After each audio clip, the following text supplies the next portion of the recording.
Oke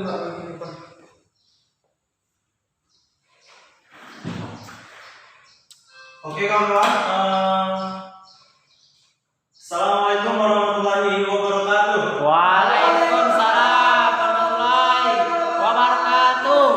Innal hamdalillah nahmaduhu wa nasta'inuhu wa nastaghfiruh wa na'udzu billahi min syururi anfusina wa min sayyiati a'malina may yahdihillahu fala mudilla lahu wa may yudlil fala hadiya lahu. Asyhadu an la ilaha illallah wa asyhadu anna Muhammadan abduhu wa rasuluh la nabiyya ba'dahu. Oke, pertama-tama, yang utama, mari kita panjatkan puji syukur kita kepada Allah Subhanahu wa taala yang telah memberikan kita nikmat iman, nikmat kesehatan sehingga kita bisa berkumpul di kelas yang penuh dengan barokahnya. Kedua kalinya tidak lupa pula kita kirimkan salam berkah kita kepada baginda besar Nabi Muhammad sallallahu alaihi wasallam yang telah membawa kita dari zaman jahiliyah menuju zaman Islamia, dari zaman kemudahan menuju zaman yang penuh dengan ilmu pengetahuan seperti yang kita rasakan pada saat hari ini. Oke, langsung saja.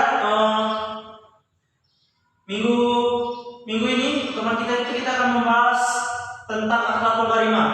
Sebelumnya ada yang tahu apa itu akhlakul karimah? Apa tuh? Akhlakul karimah itu adalah akhlak yang baik dan yang terpuji, yaitu atau bisa kita bilang itu suatu aturan atau norma, ketetapan yang mengatur hubungan antar manusia, bisa juga dengan Tuhan dan alam semesta itu sendiri. Nah, jadi di materi kita kali ini kita akan menjelaskan ada 3 jenis akhlakul karimah, yaitu dari malu, sabar, dan dari rasa pemaaf. Itu. Yang pertama itu ada malu. Bisa kita ketahui sendiri itu malu itu berasal dari bahasa Arab yaitu al-hayu atau sebuah sifat yang dimiliki oleh manusia dan sekaligus merupakan salah satu sifat yang membedakan manusia dan hewan. Karena mengapa? Karena manusia pasti mempunyai rasa malu dan hewan itu dia tidak mempunyai rasa malu itu sendiri. Terus dalam bahasa Arab, malu itu juga disebut dengan sobaroyas, itu al-harab, seperti ya. Terus yang selanjutnya itu menurut Buya Hamka sangat besar pengaruhnya perasaan malu itu dalam pergaulan sehari-hari kita. Karena mengapa? Karena jika kita memiliki rasa malu, kita pasti akan berpikir, akankah hal ini baik buat kita atau tidak, dan kita bisa positif atau negatif gitu. Jadi bahkan sebelum orang mempergunakan itu undang-undang lebih dahulu telah melindungi tentang hukum malu itu yang telah melekat dalam budi pekerti ini. Karena merasa malu itu namanya akan menjadi buah mulut orang seperti itu. Yang selanjutnya ada sabar. Sabar itu merupakan sifat terpuji selanjutnya yang banyak dibicarakan dalam Al-Quran. Menurut itu kurang lebih 92 kali. Dari segi 92 kali itu bermacam-macam, baik itu dalam bentuk perintah, bisa membicarakan tentang keutamaan dari sabar itu sendiri, bisa tentang ujian dan balasan bagi orang-orang yang sabar seperti itu. Jadi bisa kita ketahui kalau teman-teman pernah baca cerita zaman Nabi itu ada namanya Uwais Al-Qarni, pasti tidak asing lagi di telinga kita kan? Pasti itu. Beliau ini seorang lelaki yang sangat berbakti kepada orang tuanya. Pada saat itu dia mendengarkan kalau ibunya itu ingin sekali naik haji, gitu, tapi tidak mempunyai biaya. Jadi Uwais Al-Qarni ini ia menggendong domba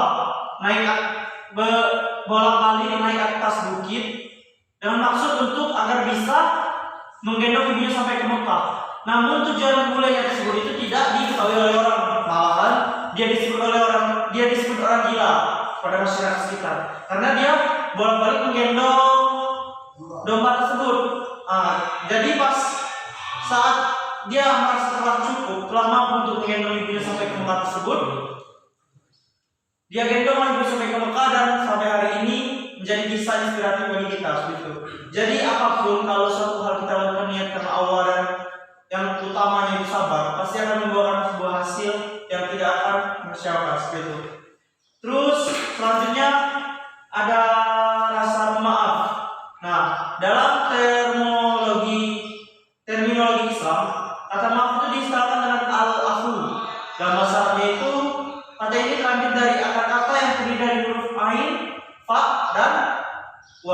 maknanya menurut Quraisy berarti menghapus dan membinasakan serta mencabut sesuatu karena yang memaafkan menghapus bekas-bekas luka di hatinya itu. Bukan namanya jika apabila masih ada tersisa rasa dendam atau iri, dengki dan sakit, bahkan luka di dalam hati tersebut. Memang kata maaf ini mudah kita ucapkan, namun sangat susah